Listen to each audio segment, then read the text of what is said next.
noches a todos.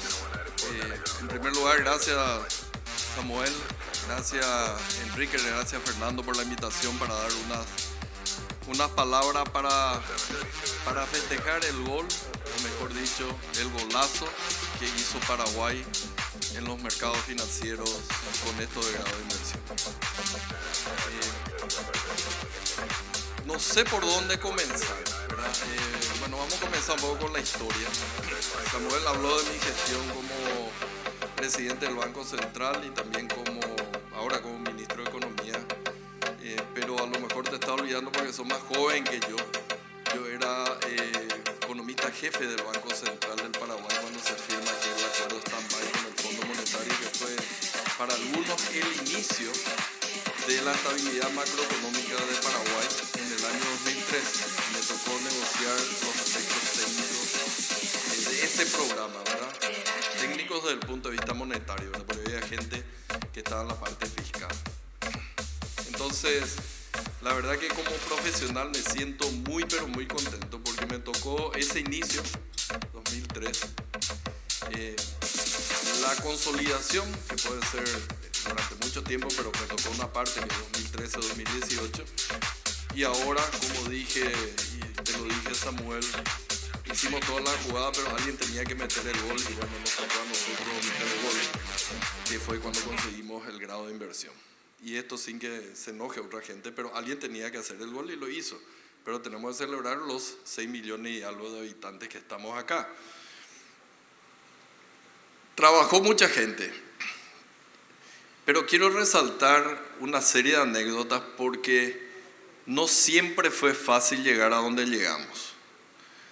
Hay muchas anécdotas y espero acordarme de algunas de ellas. Por ejemplo, cierto, menciono el año 2003 y la gente se acuerda mucho de Nicanor y del entonces ministro Borda. Pero el primer intento de acuerdo stand-by con el Fondo Monetario en realidad lo hacen Raúl Vera, abogado, que estaba en el Banco Central del Paraguay, y James Spalding, que era ministro de Hacienda en ese momento. Y ellos habían diseñado básicamente el mismo programa económico que después lo implementa Nicanor a partir del 2003. Pero lastimosamente ellos tenían un presidente que no tenía básicamente fuerza política, que fue Luis Ángel González Macchi, ¿verdad? Entonces fue imposible de hecho implementar ese acuerdo que ya se había acordado con el Fondo Monetario Internacional en el año 2002. Gana Nicanor, Raúl y Jimmy son los asesores en el equipo de transición, están todas las fotos, ustedes pueden ver. Y justamente ellos son los que van a Washington con el vicepresidente electo Luis Castiglione para demostrar de que el nuevo gobierno sí tenía la virtud o la intención de implementar un programa de acuerdo, porque en ese entonces no nos creía nadie. Así mismo, no nos creía nadie. Y ellos fueron con el vicepresidente, fue una señal muy fuerte. Y eso le convenció al Fondo Monetario de que se tenía buenas intenciones y se implementa el programa a partir del año 2003 cuando asume Nicanor, que era básicamente el programa que ya había sido diseñado por Raúl Vera y James Spalding. Y con eso se inicia básicamente 2003 el proceso de estabilidad nuestra. No fue fácil. Como digo, en términos futbolísticos, ahí comienza a rodar la pelota, el arquero empieza a quitar, pero hubieron momentos en los cuales hasta queríamos tirar la pelota hacia atrás en vez de seguir atacando. Y hubieron varios héroes anónimos en el camino. Ejemplo, Jorge Corbalán. Jorge Corbalán, que fue presidente del Banco Central del Paraguay, él tuvo toda la presión del mundo durante la gestión del presidente Fernando Lugo y principalmente de su asesor político, creo que era López Perito, en donde la presión para usar las reservas internacionales del Banco Central del Paraguay para financiar el fisco y para financiar supuestamente el desarrollo y el crecimiento de Paraguay fueron enormes. Y él se plantó. Entonces no es justo reconocer simplemente a quienes tuvimos la suerte de estar para meter el gol, sin reconocer a esta gente que era el número 6 que trancaba para que no nos ataquen. porque realmente plantarse a un presidente y a su asesor, secretario privado, creo, no sé cuál era el cargo que tenía López Pérez, realmente no habrá sido fácil. En el peor momento, digamos, desde el punto de vista político, porque casi toda América Latina estaba a la izquierda. Entonces, que venga un presidente del Banco Central a plantarse y evitar que se usen las reservas realmente es algo significativo. Entonces, todos estos son héroes anónimos que quiero mencionar porque se los olvida, pero esto fue trabajo de equipo. Y es una tremenda oportunidad para el país. A mí me hacía la entrevista hace poco Samuel y le decía de que el mayor beneficiado de esto puede ser el sector privado, ustedes. Nuestros bonos cuando estaban cotizando recientemente o cuando hicimos la emisión reciente en febrero, ¿verdad? Que pudimos emitir incluso en guaraníes, básicamente ya se beneficiaba porque el mercado esperaba de que nosotros seamos grado de inversión más tarde o más temprano. Entonces, las ganancias para el Estado en términos de una menor reducción o una reducción aún mayor en la tasa de interés va a existir, pero va a ser mínima. Sin embargo, quienes sí saben aprovechar la oportunidad de esta nueva situación que tenemos, que es de grado de inversión, va a ser el sector privado. Y para ahí necesitamos que el sector privado se prepare. Y van a haber muchos canales por los cuales el sector privado puede estar beneficiado por esto. Quiero mencionar algunos de ellos. El Estado es bastante activo en términos de salir todos los años a los mercados internacionales. Y cierto, ahora salimos en guaraníes, con lo cual hasta la cuestión de riesgo cambiario es algo que ya el sector privado puede obviar. Pero existen muy pocas empresas que se animan todavía a salir, lógicamente, a los mercados internacionales, por varias cuestiones, a lo mejor desconocimiento, miedo incluso del riesgo cambiario, y tamaño, ¿verdad? Porque en el lugar donde estamos emitiendo, hay tamaños mínimos de emisión que pueden hacer para ser considerados realmente por los principales inversionistas que están afuera. Pero de todas maneras hay mercados alternativos en donde tal vez la tasa es un poco más alta, pero de todas maneras con lo de grado de inversión va a caer. Por tanto, el sector privado va a tener la posibilidad de diversificar su fuente de financiamiento. Va a poder emitir afuera e incluso con un buen proceso de marketing puede emitir incluso acá domésticamente, pero atraer inversionistas extranjeros. Cuando nosotros emitimos en diciembre del año pasado alrededor del entre 20 y 25% de toda la demanda de los bonos que emitimos acá en el mercado asunceno fue comprado por inversionistas extranjeros. Entonces no es necesario a veces ir afuera para conseguir esta demanda de inversionistas extranjeros por los instrumentos que emitimos. Entonces, diversificación de financiamiento es una oportunidad para el sector privado. Y lo segundo es la cuestión de que los inversionistas vengan directamente ya a hacer una inversión, ya no por un instrumento financiero, sino directamente a la empresa. Y ahí, señores, tenemos que estar preparados en diferentes aspectos. En primer lugar, va a ser mucho más desafiante. La gente que va a venir a invertir es mucho más sofisticada, probablemente, del promedio de la gente que venía anteriormente acá a buscar negocios. Esta ya es la gente que invierte en serio, se prepara en serio y es bastante más sofisticada. Tenemos que prepararnos para hablar de manera mucho más sofisticada con estos inversionistas. En segundo lugar, tenemos que abrir la mente. O sea, mucha gente, y con todo respeto, hicieron muchísimo acá, crearon su empresa de la nada, probablemente son algunas pequeñas, siguen siendo pequeñas, otras son medias, otras son gigantes, pero tienen que olvidarse ya del hecho de mi empresa. O sea, si ustedes ven cuánto tiene Jeff Bezos o cuánto tiene Elon Musk, de repente Elon Musk tiene más, pero la mayor parte de aquellos que figuran como que son los dueños, qué porcentaje de la empresa tiene, y básicamente a veces es el 1%, el 2%, el 3%. Entonces tenemos que abrir la mente para decir que mi empresa en realidad no significa que yo tenga que tener el 100% de las acciones.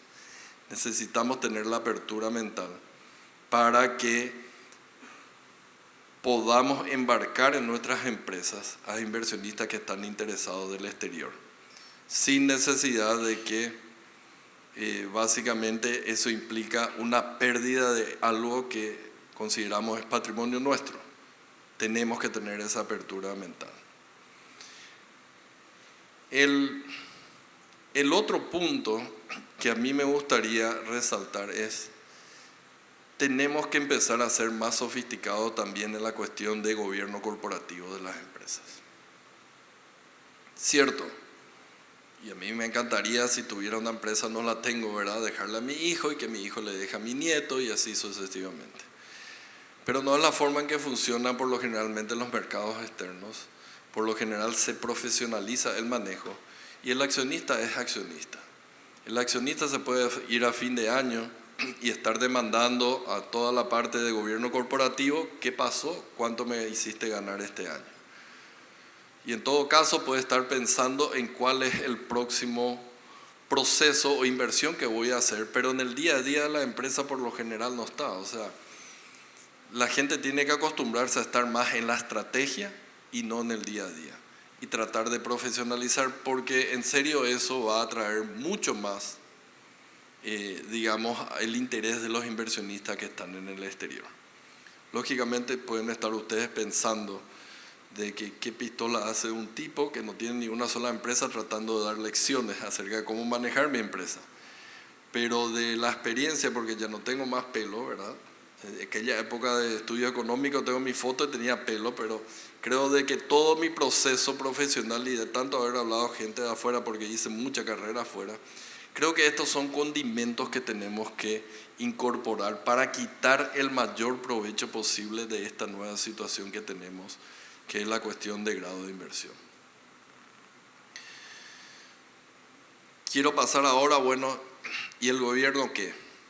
Quiero tocar un poco la visión que yo tengo con respecto a qué significa y qué tenemos que hacer ahora con grado de inversión. En primer lugar, celebrar, así como están haciendo ustedes, y les felicito que están haciendo un evento donde celebremos, porque me acostumbré ya por el fútbol, ¿verdad? Que le puteábamos, perdón, las damas presentes, pero le puteábamos a los futbolistas, incluso aquellos que nos llevaron a Sudáfrica, le decíamos inútiles y nunca luego llegamos, y muchos de nosotros ni siquiera sabemos chutar pelota, pero le decíamos inútiles. Entonces tenemos una propensión a ser negativos nosotros y no reconocer muchas veces nuestros méritos. Pero tenemos que celebrar, pero tenemos que ver esto no como la meta a la cual llegamos, sino el punto de partida de una nueva carrera. Es muy importante. Acá nosotros ya clasificamos al mundial, estamos entre los mejores equipos, pero ahora es empezar a jugar el mundial de fútbol.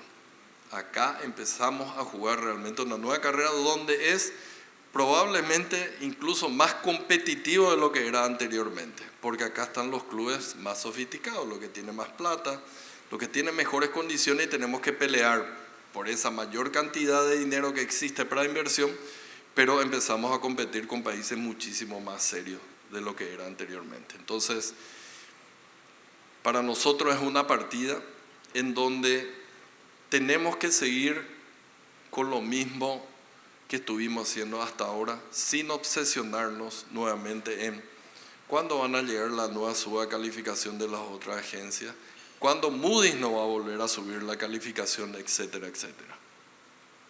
Creo que tenemos condiciones, pero tenemos que seguir trabajando con la misma tranquilidad que la hacíamos hasta recientemente. Sabemos, creo, qué hacer, y creo que queremos dejar justamente equipos, cuando no estemos nosotros, que puedan darle continuidad a lo que estuvimos haciendo. Clave para nosotros ha sido recientemente una cuestión que hasta pareciera es fácil, pero muchos países no lo hacen. Cuando nos juntamos con las calificadoras reconocíamos la fortaleza y hablábamos de ella. Enfatizábamos lo bien de la inflación, el bajo déficit fiscal, el bajo nivel de deuda, crecimiento sostenido, etc. Pero siempre hablábamos de nuestras debilidades. Nuestras debilidades, y no solamente describiéndolas, sino diciéndole qué estamos o estuvimos haciendo con respecto a eso. Ejemplo, muchas de las críticas que venían de las calificadoras era la cuestión de el fuerte peso que tiene el agro en el destino económico de Paraguay.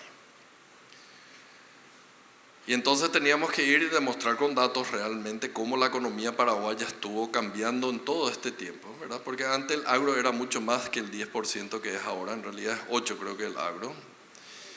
Y cómo fue evolucionando y mostrando que ahora el sector más importante es servicios. Y dándole el ejemplo de algo malísimo que increíblemente terminó siendo bueno. Año 2022. ¿Qué pasó? Sequía. ¿Qué pasó? 60% de la producción de soja se destruye. 60%. Ustedes pueden imaginarse, ex ante, si yo les digo, hay un país cuyo principal producto de exportación cae en 60%. ¿Qué van a esperar ustedes? ¿Cuánto va a ser el crecimiento del PIB ese año? Y seguramente me van a decir -5, -7, -9. Y Paraguay tuvo, no de crecimiento, tuvo crecimiento de 0,2% creo que fue ese año. Y eso te demostraba de que si bien seguimos siendo un país generador de alimentos para el mundo, tenemos otros motores de crecimiento que en un determinado año nos pueden ayudar. Porque yo no creo que exista una repetición de una destrucción del 60%. Va a haber seguramente una destrucción del 10%, del 20%, que es muchísimo. Y si con 60 crecimos 0,2, los otros motores de crecimiento nos van a permitir a nosotros crecer un 2, 3% a lo mejor. Y le estuvimos hablando de los planes que tenemos de esto que dijimos ese 16 de agosto con el presidente de la República, el Paraguay Verde. ¿Y qué es eso? Y no tiene nada que ver con una agenda foránea, pero es el cambio de visión que le queremos dar de cómo Paraguay, no como exportador de materia prima, porque nosotros también cambiamos eso, nosotros no somos exportadores de materia prima, nosotros somos contribuyentes importantes para la seguridad alimentaria mundial. Es lo mismo, pero no es lo mismo. Y siendo un principal contribuyente de la seguridad, para la seguridad alimentaria mundial, hacemos toda nuestra producción de manera sostenible y lo respaldamos con datos. Depende de qué año tomemos, podemos tomar 2020 o podemos tomar 2005 creo que es. 99.7 o 90% de toda la producción de soja en terrenos no deforestados desde ese año.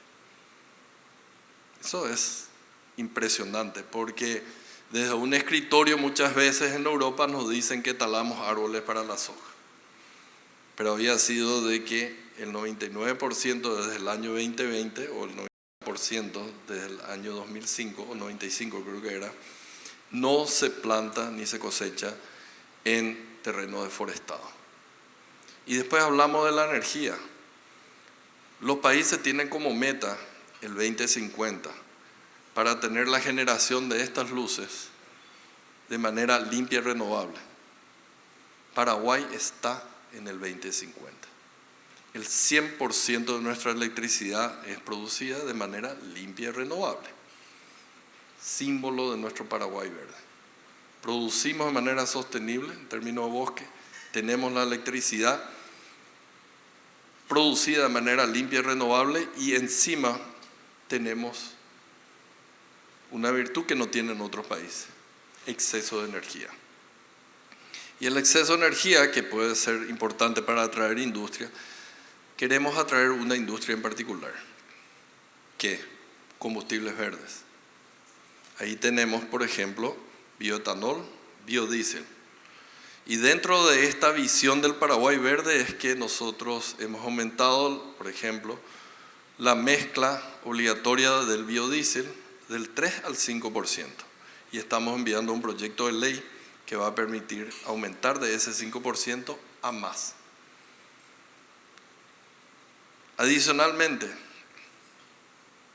tenemos agua, tenemos electricidad. Los dos insumos principales, ¿para qué? Hidrógeno verde. Hidrógeno verde, que en un momento se pensó es importante, que va a ser para sustitución del combustible fósil, pero en este momento es muy caro producir, muy caro transportar, pero incorporándole algunas cuestiones podemos producir fertilizantes verdes. Dado lo que pasa en Ucrania y en Rusia, tenemos un mercado seguro en la región porque somos una zona, como dije anteriormente, agrícola. Tenemos mercado seguro y tenemos todos los insumos para producir fertilizantes verdes. Entonces, toda esta historia, y me estoy olvidando una, que es la parte de maquilas, ¿verdad? Que nos permite ahora, de 10.000 millones, 1.000 ya son maquilas. Y si seguimos con la tendencia, podemos llegar a que la maquila sea el primero o el segundo producto más importante en exportaciones. Todo eso, por ejemplo, ayudó a darle otra visión a esta gente. Y con eso se dieron cuenta de que nuestra debilidad, que era la parte de alta dependencia del sector agrícola, realmente ya no era tanto. Por eso Moody's habla en su reporte la parte cómo nosotros estuvimos construyendo mucha más resiliencia al fenómeno climático. Entonces, muchas veces tenés que hablar de tus debilidades para que te crean, para ver qué estás haciendo. Y creo que eso ha sido fundamental. No les quiero aburrir mucho, tienen seguramente una comida muy rica que lastimosamente no voy a poder compartir con ustedes, pero disfruten, celebren y empiecen ya a procesar cómo van a quitar ventaja de esta nueva situación que tiene la economía paraguaya, que es básicamente grado de inversión. Por nuestra parte, la garantía, y está el presidente del Banco Central del Paraguay acá, la garantía de que hablar de inflación, de déficit fiscal o de endeudamiento, básicamente, no se importe con eso. Nuestra fortaleza no está en Dago, en mi persona, en la persona que me antecedió. La fortaleza macroeconómica de Paraguay está en la sociedad. Como decía el libro que lanzamos en el 2013, por los 70 años del guaraní, que ahora tenemos 80 años ya del guaraní, pero en los 70 años lanzamos un libro que decía, el guaraní, 70 años de estabilidad. Pero la parte más importante era la segunda, una conquista de la sociedad. Esa es la ventaja que tiene Paraguay frente a muchos de los países de la región. La sociedad es la que realmente es la base para toda la estabilidad macroeconómica que implementan las autoridades como nosotros, que hemos llegado a estos cargos temporalmente. Pero la sociedad está ahí para ser guardián de la estabilidad macroeconómica del país. Así que, señores, muchísimas gracias por la invitación, que disfruten de la velada y bueno, a empezar a hacer negocios con este nuevo grado de inversión. Muchas gracias.